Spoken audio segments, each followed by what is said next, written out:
Урматтуу мекендештер, бүгүн 23 февраль өлкөбүздү, мамлекетибизди коргоо офицерлердин, солдаттардын, ким аскерде кызмат кылган болсо, ошолордун майрамы. Баарыңыздарды чын жүрөктөн майрамыңыздар менен куттуктайм. Жана офицерлерге, ушу биздин Ички иштер министрлигинде кызмат кылган кызматкерлерге, Кыргыз армиясынын аскерлерине баарысына кайрылып кетем. Кудай таалам үйүңөргө тынчтык берсин, мамлекетибизге бакубат, жакшы жашоо берсин. Силерге белгилүү болгондой, жакында 2 мартта билесиздер, Бишкек шаарында Садыр Жапаровдун колдоочулары элдик жыйын өткөрөт. Ошол жыйынга бир туугандар мына көлдөн, нарындан, таластан делегаттар келетчат. Ошол жыйындын коопсуздугун бирге камсыз кылып, ошол силердин эле бир тууганыңар, кыргыздар, мусулманбыз баарыбыз тең, бир тууганбыз мусулмандар.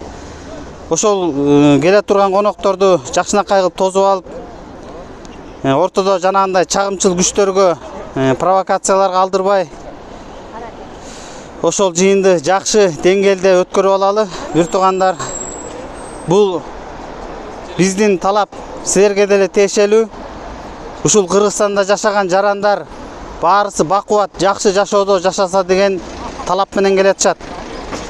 Ушул офицерлердин айлыгы жакшы болсо экен, айлык маянасы, үй жайлуу болсо экен, эчтекеден кем болбой, бала чакалуу болуп, бакубат жакшы өмүр жашоо сүрсө экен деген талап менен келетчат. Биз билесиздер, 2010-жылы, 2005-жылы Кыргызстан кандай башынан оор күндөрдү өткөргөн. Биздин кыймыл революционный кыймыл эмес. Биздин кыймыл реформа талап кылган кыймыл. Биздин кыймыл ушул мамлекетибизде өзгөрүү болсо экен, жакшы жашоодо жашасак экенбиз деген кыймыл. Биздин талап Кыргызстанда бу таланып тонолуп аткан жемкорлордун айынан өнүгүп өспөй аткан мамлекетибиз жакшы өнүгүп өсүү жолуна түшсө деген талап менен келатабыз. Туугандар, бизде билесиздер, эки жактан тең биздин командадан дагы коопсуздукту камсыз кылган балдар болот. Ошол менен биргелешип ушул жыйынды жакшы деңгээлде өткөрөлү. Өзгөчө ички иштер милицияларга кайрылып кетем. Ички иштер министрлигинде иштеген кызматкерлерге билесиңер, 12 000 сом айлык алат экенсиңер. Ошо 12 000 сом айлыкты ушу Бишкекте кантип жашаса болот, кантип оокат кылабыз. Силер деле билесиңер акыйкатты. Акыйкат каякта экенин билесиңер силер делечи. Ким коррупционер, ким мекенчил, ким патриот экенин билет кыргыз эли. Анын ичинде силер деле билесиңер. Ошого эми силер өзүңөр акыйкат чечим чыгаргыла, жүрөгүңөрдөн акыйкат чечим чыгаргыла, калыс карагыла, адилеттүү болгула. Ошол келген эл өзүнүн талабы менен тынчтык элдик жыйынына келатат. Биздин эч кандай жаман оюбуз жок. Жакшы тилек, максат менен келатабыз.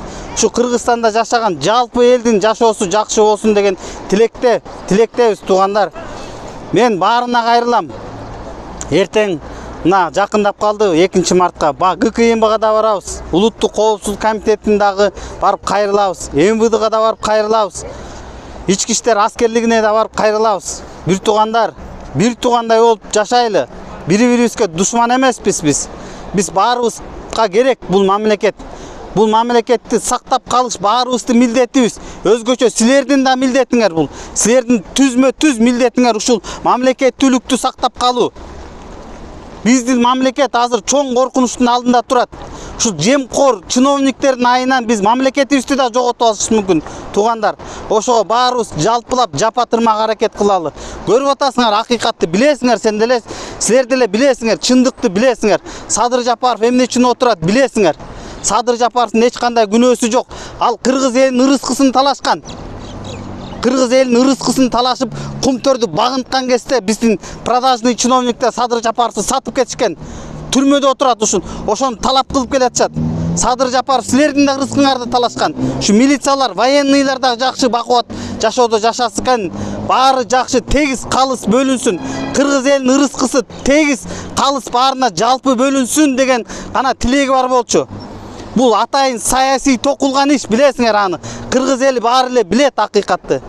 Ошон үчүн эртеңки күнү 2 мартта өтө турган жыйынга бир туугандар жакшынакай бир туугандай болуп, эки тараптан тең катуу туруп берсек, ортодо бизге чагымчылдар эчтеке кыла албайт. Эчтеке бузукулук сала албайт. Билесиңер, Кыргызстанда ар кандай саясий күчтөр бар.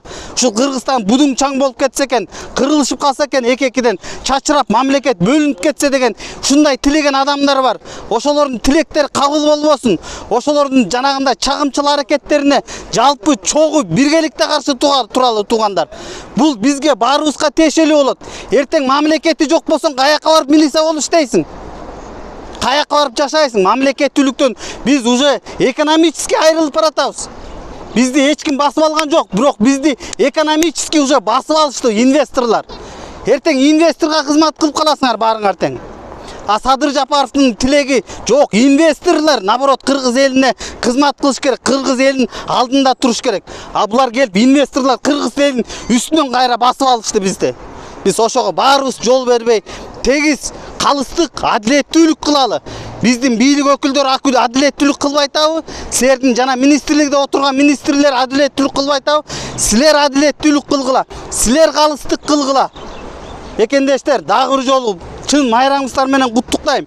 Мына биз Совет өкмөтүн көрүп калдык, кичине кашасынан жеп калдык.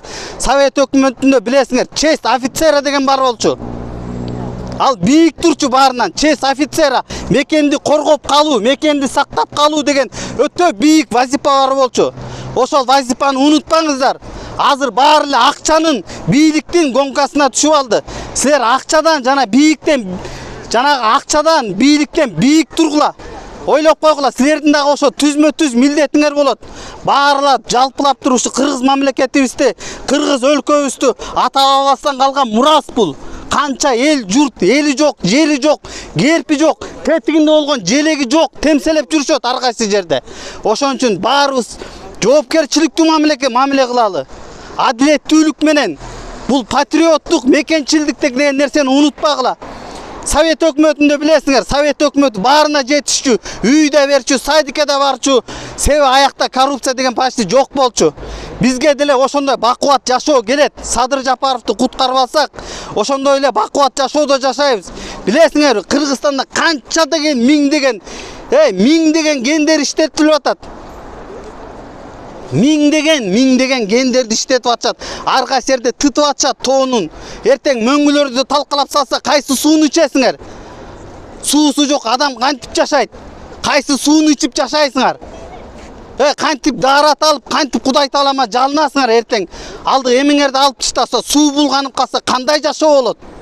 Ошон тереңирээк ойлонолу туугандар, тереңирээк ойлонолу. Эртең мына ушул Ала Тоо аянтында 2 мартта жыйын өтөт. Ошол жыйынга келгенде, мына мен да ошол жакта болом туугандар. Бизде да бывший сотрудниктер биздин катарыбызда жүрөт. Биздин катарыбызга келип кошулуп, биз да ошол жакка барып жардам берели. Өздөрү мурун Ички иштер министрлигинде, МВДда кызмат кылган кызматкерлер. Эртең көрсөңөр деле тааныйт болушуңар керек. Анча-мынчасы элдин астына чыгып сүйлөгөнгө деле даяр азырчы. Билесиңер, силердин мугалимиңер бар, бывший сотрудниктер бар. Ошол баарыбызга тиешелүү бул нерсе. Эч кимге кайдагер болбойлук. Биздин балдар да даярданып атышат. Коопсуздук жагынан даярданып, ортого жанагындай чагымчылдар кирип кетпесин. Ошолор аралап кетпесин деп баарыбыз тиягынан биягынан эки тараптан моундай карап турсак, чагымчылдар эчтеке кыла албай калат ошол жерден. Чагымчыл чыкты дегенде эки жерден келип туруп басып койгонго даяр бололу туугандар. Рахмат көңүл бурганыңызга.